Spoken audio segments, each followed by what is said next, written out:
proud superintendent of Newport News Public Schools, and we'd like to welcome you to our Facebook Live question and answer session for the 2021-2022 school year.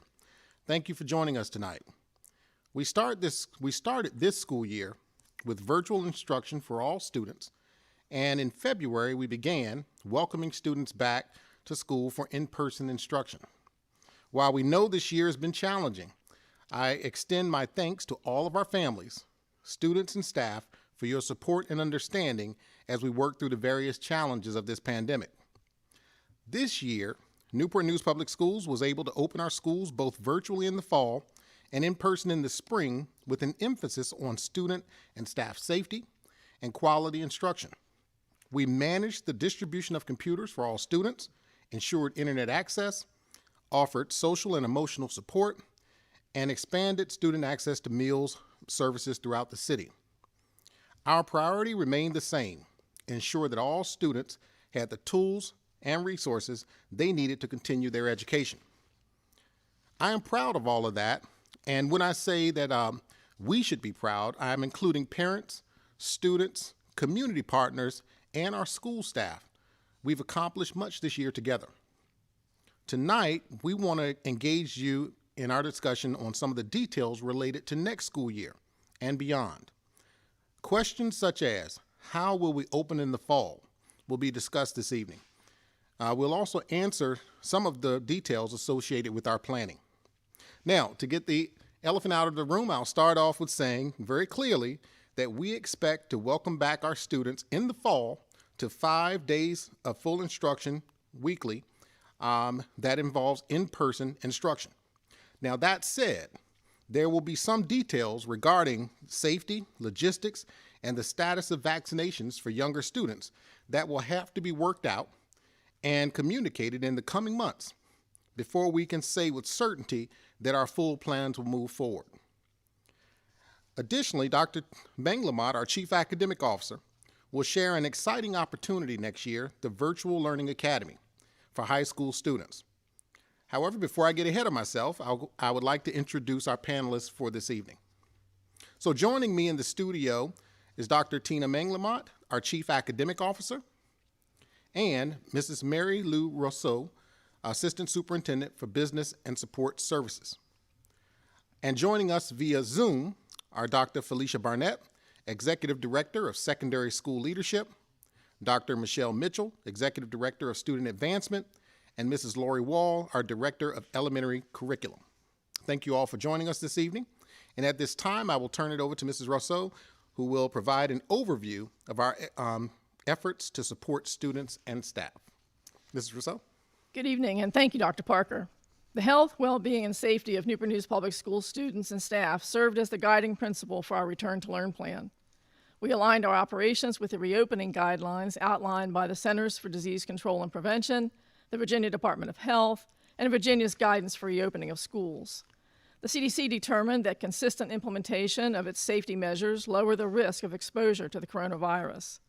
With this in mind, Newport News Public Schools implemented several mitigation measures to ensure the safety of staff and students. We've required of staff and students every day a daily symptom self-screening, consistent use of masks in all buildings and on our school buses, physical distancing in our classrooms and offices, student cohorts wherever possible to support reduced interactions, hand hygiene and respiratory etiquette, consistent cleaning and disinfection, in-classroom health stations with cleaning supplies, hand sanitizer, hand soap, disinfectant wipes, and masks, and contact tracing in the event of a positive case of COVID. As we look to the coming school year, we'll continue to follow the guidance issued by the CDC and the Virginia Department of Health to ensure the health and well-being of our students and staff. We expect to have updated guidance in the next couple of weeks that will affect our summer and fall planning. As Dr. Parker indicated, we'll see future changes coming from either the CDC or Governor's office over the summer that may impact our decisions around school opening. To that end, we continue to encourage vaccinations for adults and school-aged children moving forward. Since February, 85% of Newport News Public School staff have been fully vaccinated.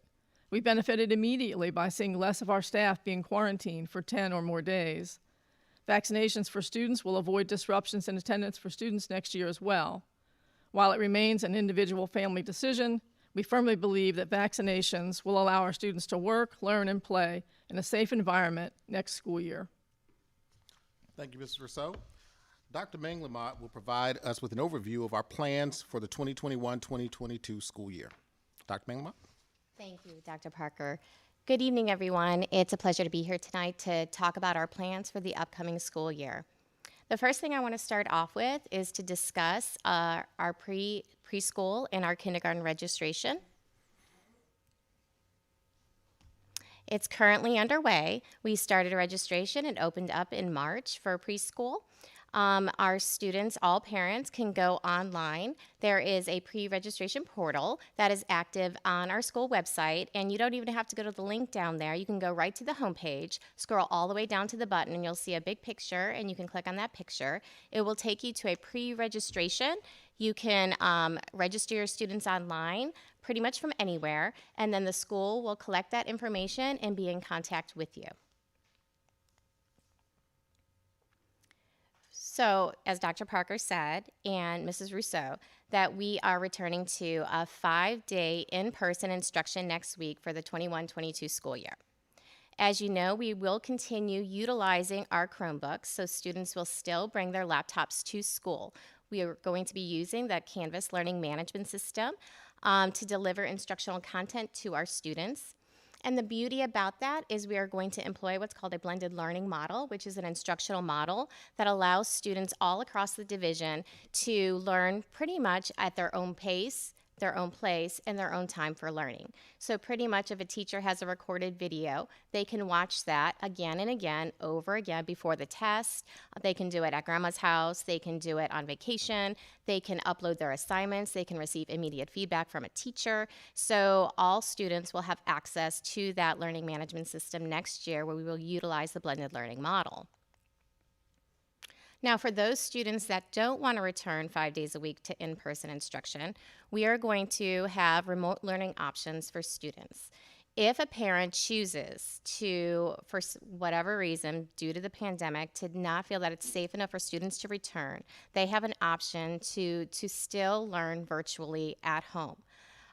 Any family that's interested in this option, they will only do that for the first semester. So if you are opting in, it is not for the first 9 weeks. It is going to be for the full first semester. It's important also to recognize that we will be utilizing Virtual Virginia, which is a statewide online learning management platform that is run by the Virginia Department of Education. So there will be teachers from all across the state, students from all across the state that will be a part of this educational experience for our children. If this interests you and you don't want to return to 5-day-a-week instruction, we ask that all parents notify their principal prior to or no later than June 15, 2021. The rationale for that is that we have to register students for Virtual Virginia by July 15th. So it's really important to get all parents who are interested in this option for their students to notify the school so we can get you registered for Virtual Virginia. Now, we're really excited about a new virtual learning option for students that really gives students choice in how they learn, the pace they learn, and where they're learning, and it's called the Virtual Learning Academy. So what is it? It's a program for Newport News Public School. It is not going to be a separate school, meaning that our students will still attend their home school. There's going to be both full-time and part-time options for students to learn in the online environment. A full-time option would mean that they don't step foot in a building at all, that they are at home in another location, learning online with a teacher. The part-time option would be the option to maybe take calculus and physics at home, or actually in school, and then they could take English and U.S. government at home online. They can take one class in the virtual learning environment, or they can take 2-3 classes in that environment. We are piloting for the 21-22 school year, so it's only open to rising 9th graders through 12th graders. We're giving priority to 11th graders and 12th graders right now, only because we're really looking at who's interested, what are the numbers, do we have the capacity to hold more than 11th and 12th grade students? If we do, then it will be open to all 9th through 12th. We are going to be coordinating our efforts through Point Option, and VLA students are going to still be enrolled in their assigned school. So if you're a Warwick student and you choose the Virtual Learning Academy option, whether that's full-time or it's part-time, you will still be a Warwick student. The beauty of that is you still partake in prom, graduation. You can still do clubs and activities and partake in sports within your home school. However, remember that if it's full-time, that you are learning from home. It's really important to know that we are not asking our students to learn through a computer-assisted program. Every single course will have a live teacher. So we're going to hire Newport News public school teachers, and then if we can't supplement a course, let's say it's AP psychology, and there are not enough students taking that course, we will supplement with Virtual Virginia. And again, going back to what Virtual Virginia is, it's a VDOE statewide online learning program. The structure is going to be very asynchronous, different than it was this year. If we look back to virtual learning this past year during the pandemic, we know that students had first period, third period, fifth period, and they logged online every single day for 45 minutes to meet with their teacher live. In the Virtual Learning Academy and with Virtual Virginia, it's a little bit of a different model where students will get assignments at the beginning of the week and they will work at their own pace and place throughout the week to complete those assignments. Teachers will give touch points, they will provide feedback, and there may be synchronous instruction throughout the week. Now, the difference is the synchronous instruction could either be whole group, meaning that the teacher wants to review before a test, or it could be very individualized in a one-on-one session with a teacher based on feedback that they're getting from the learning management system, or perhaps it's going to be small group. The teacher will work with all students and will make sure that she individualizes her attention to the students based on what they're receiving from the feedback through Canvas, the learning management system. Again, knowing that this is a year-long commitment, that this is not something that you're opting in for 4 weeks. It's not something you just want to try and think you're going to step out in, the first quarter. It is going to be a year-long commitment. Now, we are committed to student success, meaning that if a student is in the 5th week and they're not finding success in the online environment, we will meet with the parent, the student, the school counselor, and the administration of the Virtual Learning Academy, and we will help the student provide skills, provide organizational strategies, and things like that to help them be successful. But if they're still not successful, we will move them and transition them back to their home school to a more traditional environment. For all our students that are in magnet programs, that are in specialty programs, that are a part of Achievable Dream Academy, those students are not currently eligible for full-time status. As you know, a lot of these magnet and specialty programs require hands-on instruction. They require you to be face-to-face. Dance instruction is almost impossible to do online, right? So you want to be in person with a teacher. So at that point, these students will probably take, if they want to be a part and take some online classes, it would be more of a part-time option than a full-time option. The courses that we're offering through 21-22, again, all core content. We're going to offer some career and technical education classes. There will be a world language Spanish with a Newport News public school teacher and electives such as art and health and PE. The full course list is on our virtual learning webpage. That's if you go to our homepage, you click on academics, you'll go to virtual learning, and you will see on that webpage the full course list. Now, if your student has a specialty course, they want to take Arabic, they want to take German, or maybe there's an advanced placement course that we aren't going to offer, that will be available through Virtual Virginia, so we are going to supplement.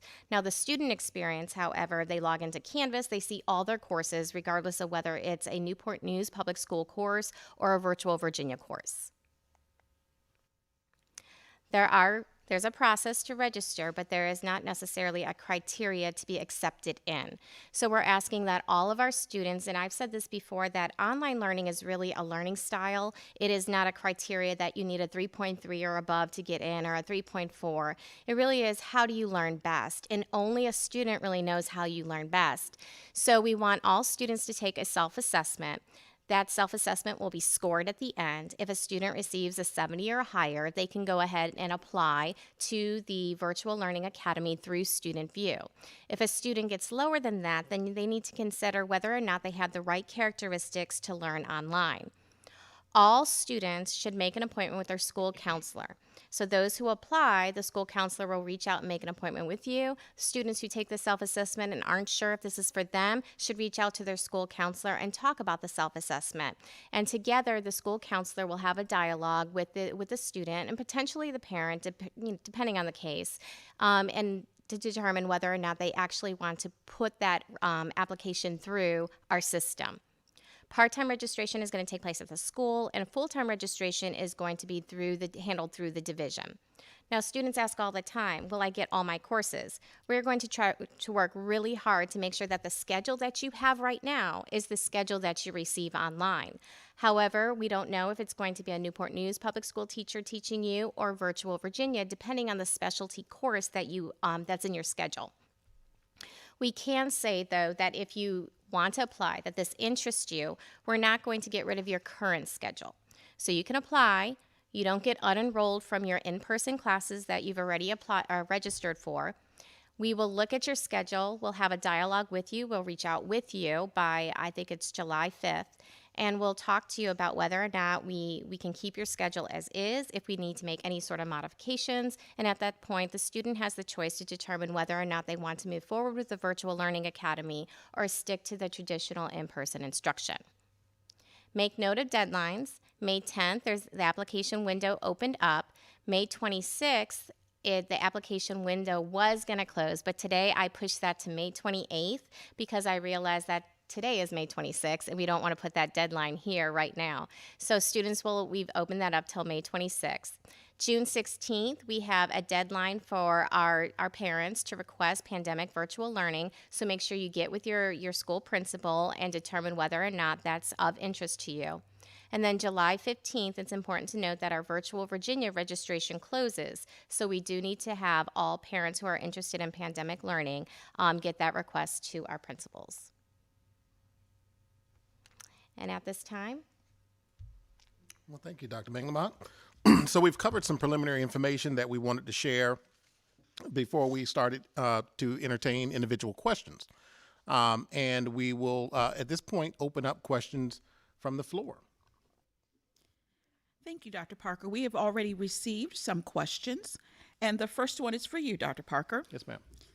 Will you please shed light on what the CDC said regarding student vaccines back in April? What measurements will be in place to ensure that non-vaccinated students will not be singled out by students or staff? Well, we know that we do not have any criteria at this point to require any identification or notification for students who are vaccinated or not, including in our student information system. Mrs. Rousseau, did you see any other guidelines from the CDC that would warrant any identification of students for regarding vaccinations? No, sir. There's no requirement for it, and we don't have any plans currently to track that. That's right, and we would follow the same standard as with our staff, where we encourage vaccinations. However, unless it's in the process of contact tracing, where we have to put in the safety protocols where there was some level of exposure, we would ask at that particular time whether a student or staff member has been fully vaccinated, but only under those conditions at this time. Thank you, Dr. Parker. Mrs. Rousseau, how are schools handling vaccinations for students?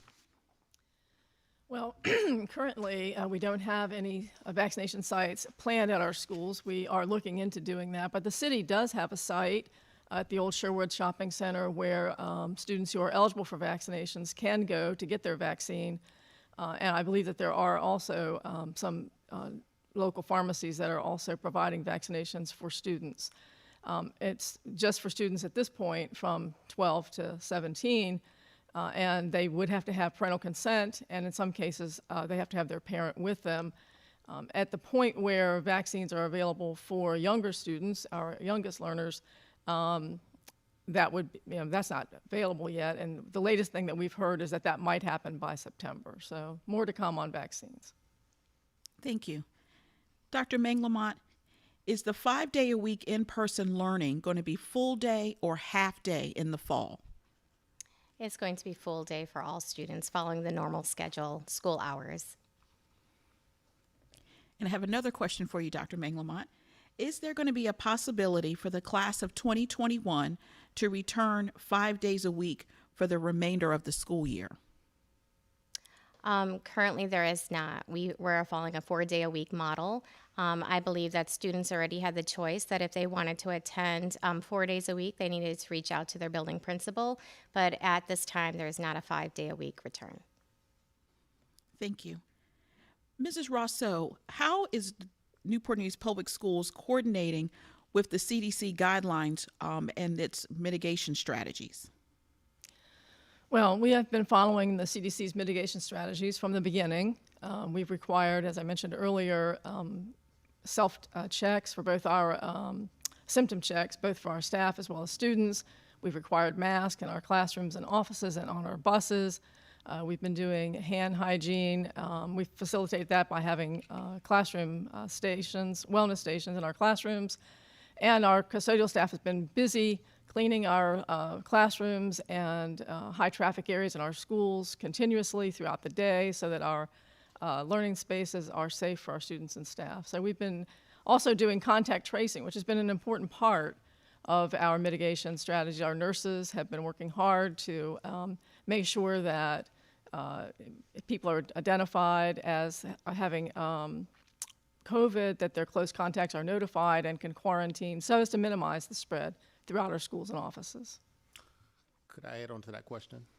So also, just if the question was getting to this point, when the CDC puts out new guidelines, school divisions wait for the Virginia Department of Health and or the VDOE to collaborate on the implementation of those CDC guidelines. So we wait for further guidance also from the Virginia Department of Health.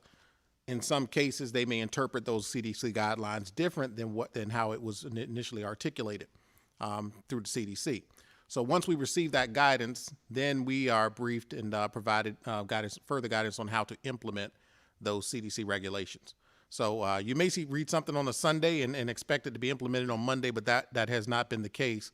Normally, we will have a briefing by the Virginia Department of Health and the VDOE, and then once they give us further clarification on the implementation of those guidelines and how they apply to schools and school settings, then we would move forward with implementing those guidelines. And we do anticipate further guidelines coming out over the summer, which is why we cannot say tonight exactly what CDC guidance will be in place, other than our current mitigation strategies, but what CDC guidance and or allowances will be in place as we roll into the new school year.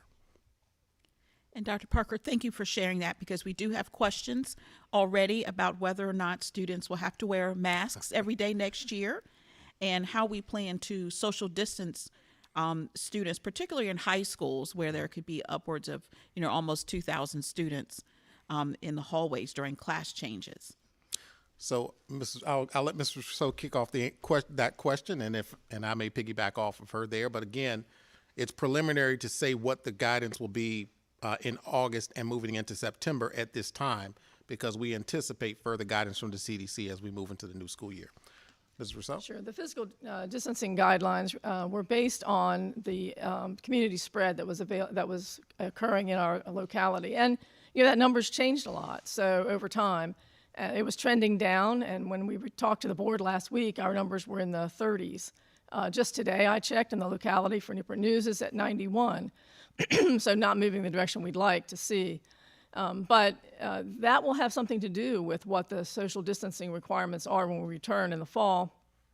And we'll have to see, as Dr. Parker says, what the new guidance says. Clearly, currently our requirement is that we be at 3 feet apart at all of our schools. But perhaps the guidance will change. It depends, again, I think, on what happens with the community spread. And it certainly would not be possible for us to have all 2,000 students back in some of our high schools if we needed to be socially distanced at even 3 feet apart. So that is something we're working on. Again, we have to wait for the CDC and, as Dr. Parker says, then for the VDH and VDOE to give us further guidance about what their expectations and requirements will be. The same is true for masks. Those have something to do with what the spread is going to be. And at this point, it's just a little early to say what we're going to need to do when we return to school in the fall. Thank you. Dr. Manglamont, if a student wants to apply for the Virtual Learning Academy and they're not accepted, can they apply then for the first semester virtual learning, or would you recommend that they apply for both? So I hope that this question is geared towards secondary. So I'm going to answer it like this as a student in 9th through 12th grade. Everyone's really accepted. It really is a decision of the student with the parent. They're just talking with their school counselor to see if this is something that really it fits their learning style, if they're really going to be successful. We want all kids to be successful.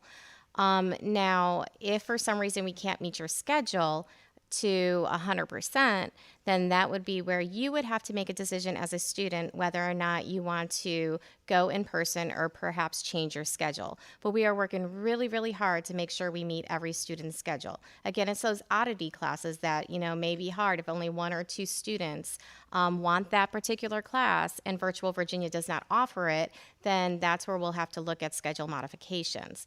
Now, if you're a student who is in K through 8, rising 8th grade, then you know that we don't have the Virtual Learning Academy as an option. So you want to make sure that you reach out to your building principal and that you talk with them about another option for learning if you do not want to return to 5-day-a-week in-person instruction coming in the fall. Thank you. Our next question is for Dr. Mitchell, who's joining us via Zoom. Dr. Mitchell, can you explain the closing of Gatewood Peep, specifically what will happen with the students and staff? Good evening. Yes, the students and staff will be transitioning to other schools. For example, we currently have special education PEEP classes in a variety of elementary schools as well as Denby Early Childhood Center. So those teachers and students will transition, the students will transition to the school that is closest to their home that currently houses or has a PEEP class. They additionally will attend, some of them will attend Watkins Early Childhood Center. Some of them will also attend Denby Early Childhood Center, and we have also added Hydenwood Elementary. The teachers have been given the opportunity to look at which school they would like to work at. So teachers have already been in conversations with Human Resources.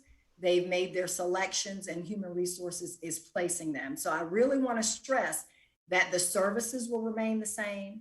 The teachers will remain the same. All teachers will continue to be employed and all students' needs will continue to be met.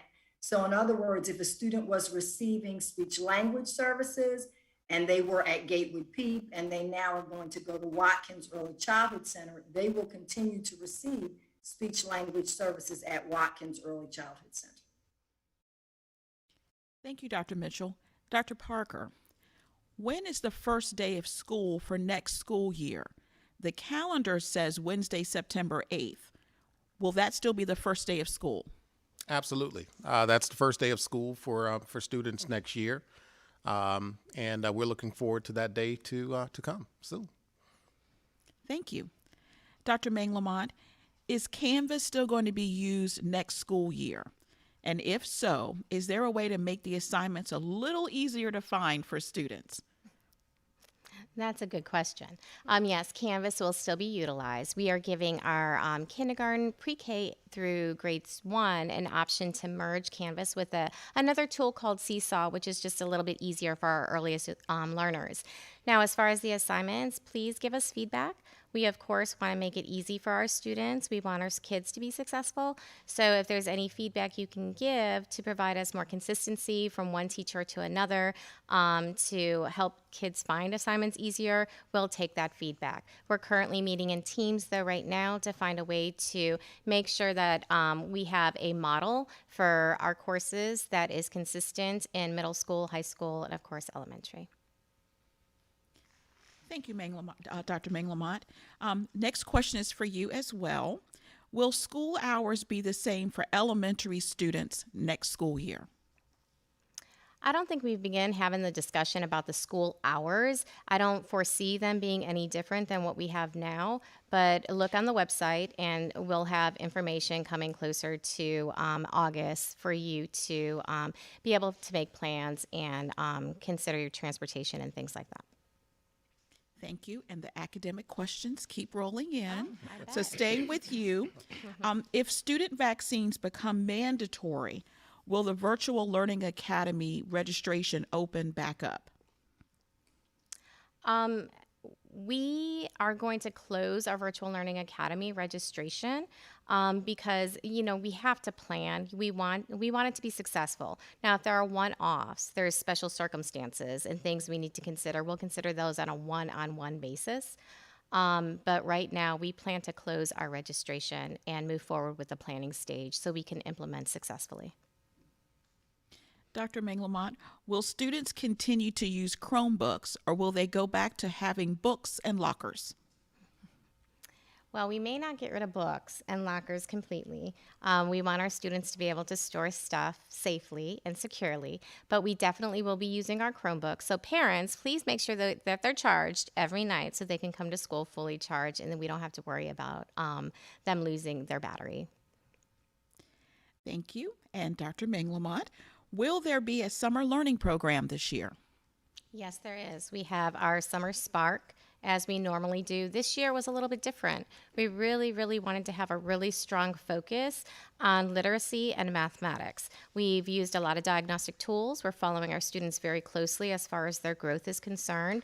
And we've identified students via invite to attend our summer learning where we are going to focus on intensive literacy instruction at the elementary level. Reading specialists are involved, pulling small groups, and we're looking at literacy and mathematics at our middle school level. We are going to run that program starting in, I have the dates right here. We're starting at July 15th and running it through August 12th. We will have a camp week though. So the 5 weeks are instructional and then we'll have a week of camp for our students. We also want to note that it's not just all about instruction for our students who are invited to Summer Spark, that we are really integrating a lot of STEM enrichment, a lot of other art enrichment, and other things that interest students. So they go in the morning and they get their math or literacy instruction, and then in the afternoon there's some sort of enrichment activity. So it feels more like camp and not like school. And then, of course, camp week at the end of that. We also have our summer program for our high school students. There are 2 sessions. We'll have session 1 and session 2. They can be used for enrichment, student advancement, for credit recovery, to maybe retake something because you want to enhance your skills, learn a little bit more deeply, have a stronger foundation. So go to our website and look for the Summer Spark page, and you'll get more details on how to register and meet the needs, meet your child's needs. Thank you. And again, for Dr. Manglamont, is there any action that a parent would need to take now if they want their children to return in person in September? No, all students that's the default. Come on back. We miss you guys. We want you back in school. And we do have some folks that are still joining us. So if you could, Dr. Manglamont, someone asked if it is too late to register for the virtual academy. Okay. It is not too late. Your child has till the end of this week to register by midnight. It is a simple application. They don't have to do essays. They don't have to get transcript, nothing like that. They literally just put their intent. We do ask, though, that you do take that self-assessment to determine whether or not you have the characteristics to be successful online. There is a whole virtual learning webpage. The Virtual Learning Academy has parent responsibilities, student responsibilities on there. There are frequently asked questions. Please visit that page, and it also walks you through how to register and apply for the Virtual Learning Academy. Thank you. And we do have some other members of the NNPS team who are responding to questions as they appear, so we thank our staff members for that as well. Dr. Manglamont, is summer school by invitation only for elementary and middle school students? At this time, yes. It is by invitation only. Again, we targeted students who need intensive literacy remediation and mathematic remediation. However, if you look to our website, we will have lots of activities and online programs to assist students in either continuing the learning, to go a little bit more deeply in their learning, to cover some topics that maybe they needed a little bit more help with that they didn't quite get this year. We will have a list of resources for parents and students to kind of help them throughout the summer and engage them. There will be various camps throughout the year. There will be some STEM activities. We encourage you to just stay tuned. We'll have more communication on the camps and other resources that are available to you. By June 1st, we should have the webpage up with all the resources listed for parents to take a peek at.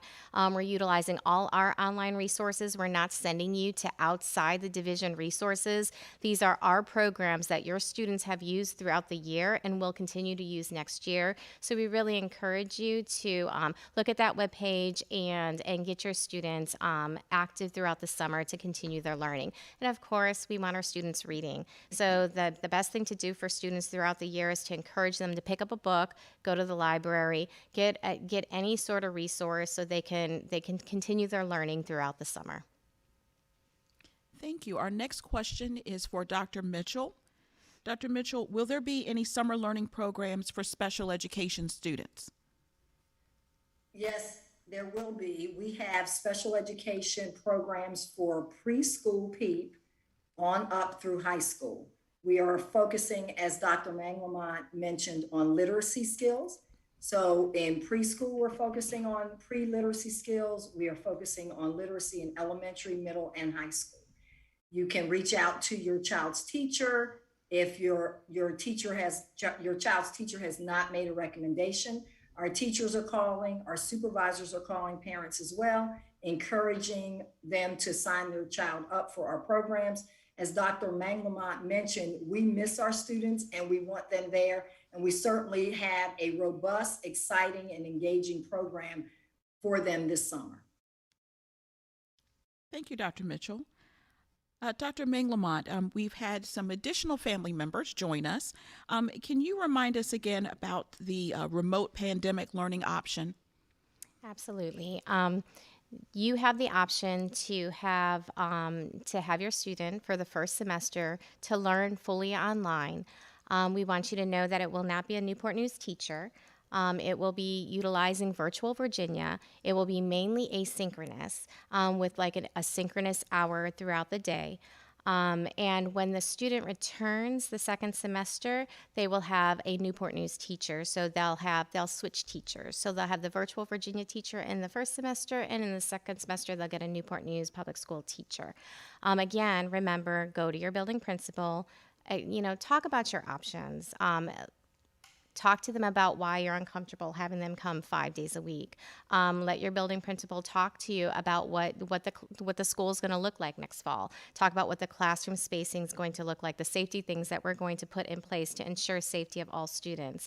And then if you still want to learn online, then your building principal will point you in the right direction. And Dr. Manglemont, if you apply for the Virtual Learning Academy now, can you change your mind later? You can change your mind up till the second week of school. So there's an add drop, just like any other course registration, similar to college, and you will have through the second week of school to say, this is not really for me, I want to go back.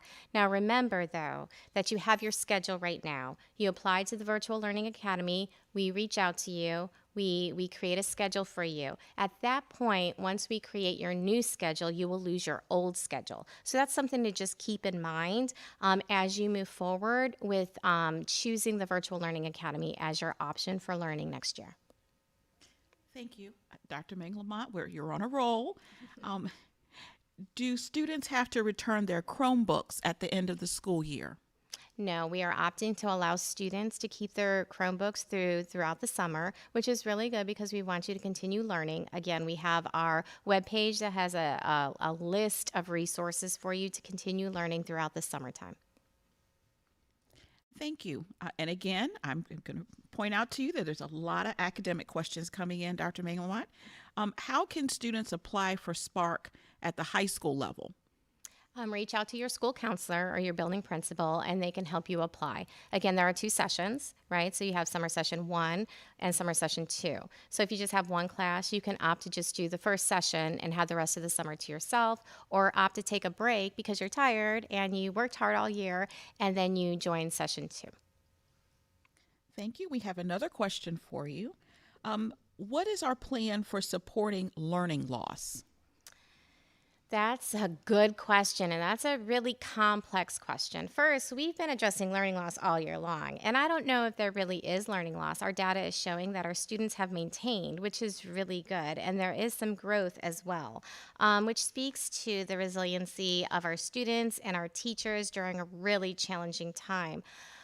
One of the things that we're really looking at is our plan for Summer Spark. We've identified students that are struggling with literacy. Again, literacy is our foundation. We really want our students reading at grade level, if not above grade level. So we're targeting specific students in order to address any sort of loss or non-growth in reading. We are also really worried about, our students necessarily didn't lose learning. They've lost community. They've lost their friends. They've lost a time to really build relationships. So for us, coming back to 5-day-a-week in-person instruction is about building that community again. Our focus is really on creating welcoming and safe environments for our students. We're still incorporating our social emotional learning curriculum. We're still having morning meetings. We're still having advisory for kids. We have schools counselors in place. Our teachers are excited to have you back. So that's our first thing to address anything. Again, as you know, with Maslow's hierarchy of needs, I can't have you learn if there are other needs preventing you from learning. So we really want to focus on the whole child and not just the academic piece. We are really looking at a K-12 diagnostic system that we use for reading and for mathematics. So it's not about whether a student can do fractions or not do fractions. Why is it that a student can't grasp the idea of fractions or ratios? It can go back to number sense. It can go back to computation. So these diagnostic tools are individualized for students. It gives us reports saying that this is where you are right now, and these are the supports that you can put in place to help this child get to grade level, to get where they need to go. It really is about, once you take those diagnostic tools, our teachers take that data to inform their instructional plans moving forward, to help our students establish goals. If we have students that are really behind, how do we get them establishing small goals so they feel like they're being successful? So it really is about giving student agency and ownership of their learning and helping them identify those little small goals to get them where we eventually want them to be. It's a continuous cycle, right? So you're assessing, you're reflecting, you're redoing plans, you're working with groups of people, you're communicating with parents, you're communicating with the school counselor. We have something in place that's called our student support team process that really is about looking at where our students are, and those students that aren't getting it at the basic level in the classroom, where everybody is. What are those tier 2 and tier 3 supports that we can provide for them? We have tools that go beyond the diagnostic. An example is Read 180, which is our tier 2 support for students who aren't getting the classroom instruction. They're struggling still. They need a little bit additional support, so we put them in a program called Read 180. But it isn't just a computer. The program also guides our teachers. It's a system of instruction. And then there's another tier above that. So it really is about diagnosing where our deficits are, creating individualized plans for our students to get them where they need to be, and constant assessing, reflection, and creation of plans that fit those needs. Another thing that we're really looking at is division coaching, to coach our teachers, to help them with these individualized plans. We are really focused on creating an instructional framework right now. And with that instructional framework, we also have a teacher professional learning plan that goes out for three more years up till 2025. And developing professional learning communities where our teachers have the time to come collectively together to talk about students, to talk about where they need support support from each other and to develop plans collaboratively and assessments so they can, kind of figure out where students are and how it informs their instruction in the classroom. So again, it's complex. There's lots of other little tiny things that happen along the way, but that's the overall plan moving forward. We're excited about it. We know we have the right leadership in place. We know we have the right teachers in place. And so we really feel that the idea of learning loss is not going to exist by the end of next year. Thank you. Our next question is for Dr. Barnett, who's joining us via Zoom. Dr. Barnett, are you expecting to host in-person open houses and orientations in August?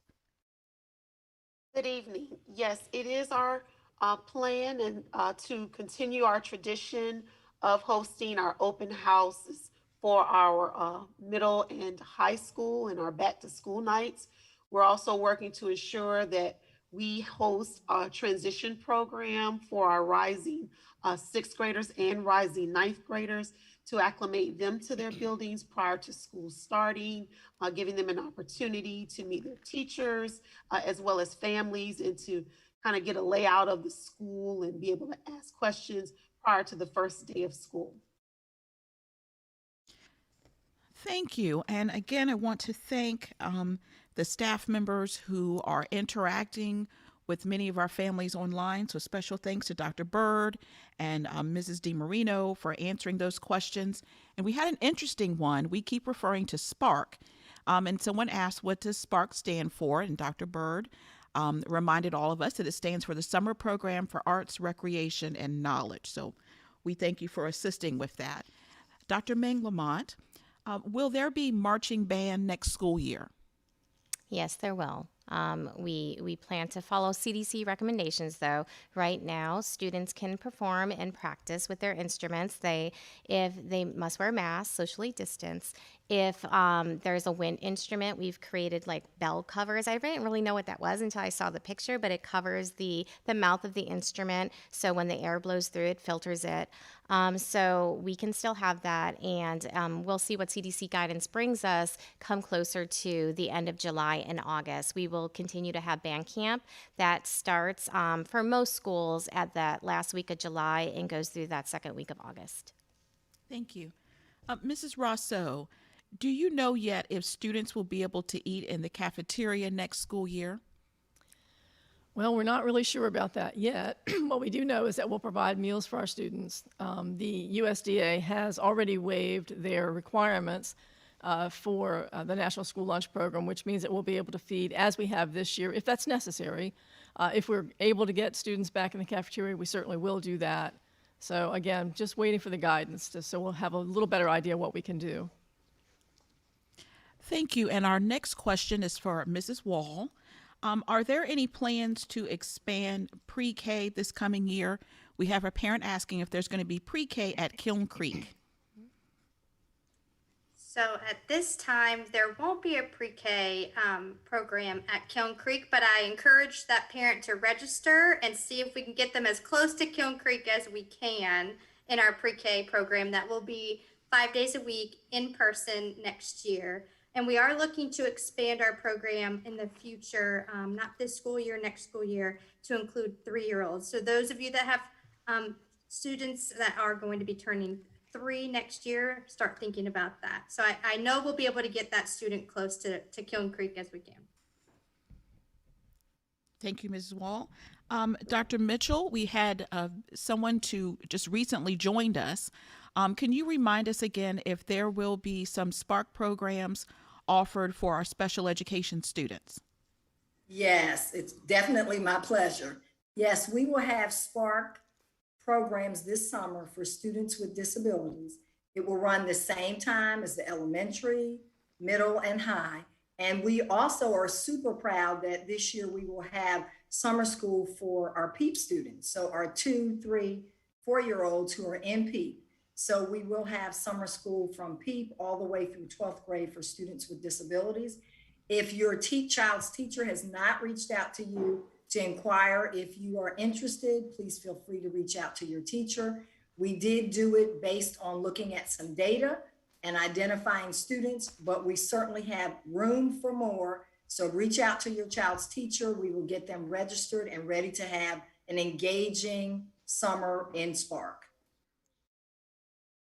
Thank you. Our next question is for Dr. Barnett. Will there be an opportunity for students who've never been in their school in person to get acclimated to their school before September? Absolutely. As stated before, we plan, as we traditionally do, open houses and back to school nights before the start of school. We also make a real effort to set up a transition program for those students who are new to their level. So, for example, our sixth graders and our ninth graders will have an opportunity to come into their building.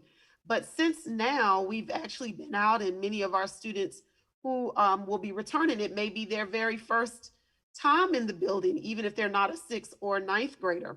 So we will certainly set aside some time prior to the start of school for our students to visit their building, hear about the academic program as well as the extracurricular activities available to students, meet teachers, sign up for the PTA, and be a great part of and partner to our school. So that opportunity will be afforded to our students prior to the start of school. Thank you. Mrs. Wall, this next question is for you. Will rising kindergartners and third graders be in the same building for Spark?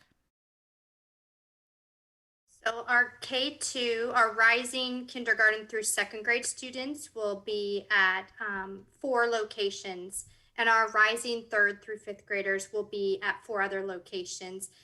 Programmatically, we are using for our early learners in K2, we're using an intensive reading program that is different than at the 3-5 level. And so we are customizing at the K2 level some additional supports in reading to allow for us to close those gaps early and to supply reading instruction for our earliest learners this summer at the same site so that we can pull some of those kids across grade levels. So this year, 4 sites for K2, 4 sites for 3-5.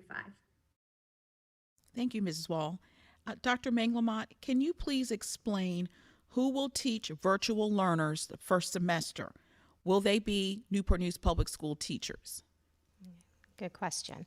Right now, we are looking to utilize Virtual Virginia. They will not be Newport News Public School teachers. They will be teachers across the state of Virginia. Now, the good news is they are all certified to teach in Virginia. The Virtual Virginia courses are aligned to the standards of learning. And so that's our plan right now. If we have larger numbers of students who are looking for remote instruction, then we will have to possibly reconsider how we want to provide that online instruction. But currently, the plan is to utilize Virtual Virginia. Thank you. Our next question is for Dr. Mitchell. Will social emotional support still be available for students next school year? Yes, and that is one thing that, as those of you who know me, I am super passionate about it. Yes, we will continue to have social emotional support for students when we return in the fall, but also this summer. We have staff that will be available this summer to support our students. And keep in mind, we have an army of people. We have our professional school counselors, we have our student support specialists, we have our mental health therapists, our school social workers, our school psychologists, and some of them work in the summer. So if you feel that your child is experiencing some mental health challenges, and it can be things such as extreme sadness or fear or difficulty concentrating or making decisions and difficulty sleeping, please reach out to your building administrator and they can put you in touch with the right person that will be able to support your student. Thank you. Dr. Manglamott, what plans are in place to support students who need extra help next school year? We have many, many different supports. We do an extended learning program, which is extending the learning day for students. We reach out and contract with academic tutors to support students. I'm a really big advocate, though, about when students need help, let's catch them in the classroom. So again, talking about what I was speaking to before, how we're addressing the learning loss, that what people are calling loss. We plan to use diagnostic tools. We plan to use the student support team process to support our kids and provide the resources necessary to help students that aren't necessarily at grade level or just struggling with particular concepts. But if that is not enough, of course, we have the extended learning day and we have academic tutors to support students as well. Thank you. Mrs. Rousseau, if students cannot eat in the cafeteria next year, will they still be able to have some choice for their lunches next year? Well, we were able to provide some choice to students this year as they ate in the classrooms, and we'll be able to do that again next year. We're hopeful that we'll be able to use our cafeterias, but we're just going to have to wait for guidance to see. But yes, we do want our children to have choices, and while we only were able to provide 2 choices, we did give them 2 choices.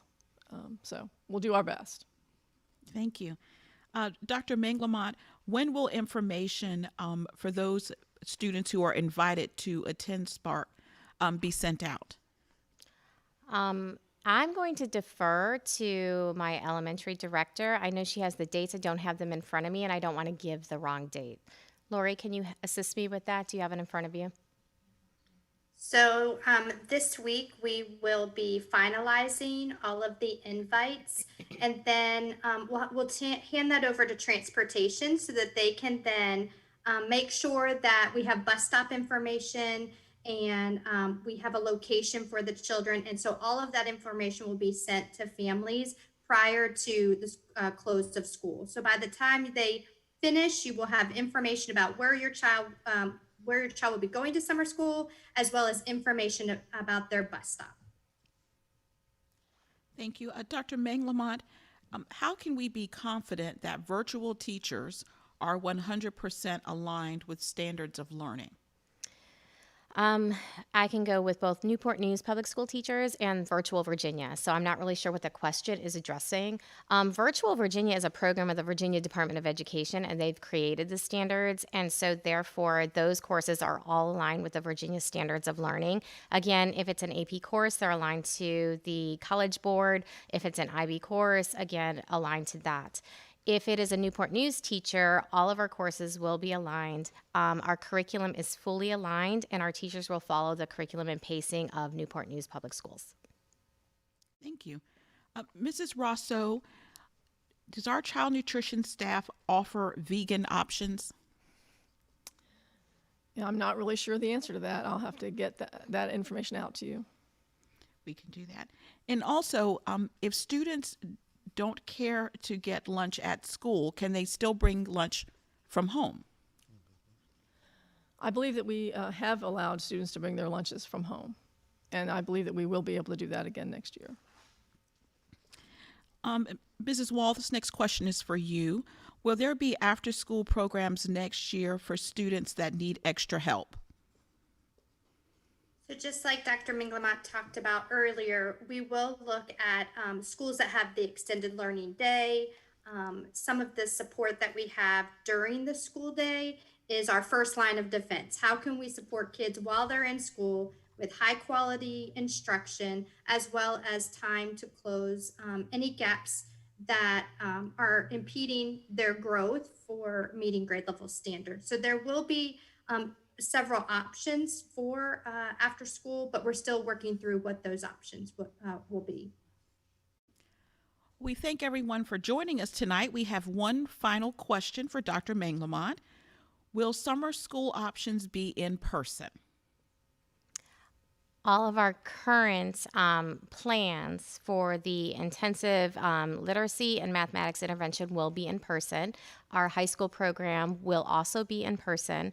However, there are virtual options for our high school students. And then, of course, as I spoke to prior, there will be virtual camp options. There will be other virtual supports that are available to students in the K-8 environment who were not necessarily invited to our summer program, but we want to provide supports for them, and they will be virtual. Thank you. So at this time, we never know exactly what questions we'll receive. So we really appreciate the engagement from our parents this evening. If you, some takeaways we'd like to ask of you, parents, is please encourage your children to read for pleasure this summer. It doesn't matter whether they're a struggling reader or they're an advanced reader. The love of reading leads to high performance in school, and find ways that we can utilize our resources, whether it's virtual or on our websites, to support your child's learning over the summer. We appreciate the opportunity to engage with you this evening. We will do this again sometime during the summer when we have more direction regarding the opening of school. So this will not be your last opportunity, and we thank you for tuning in.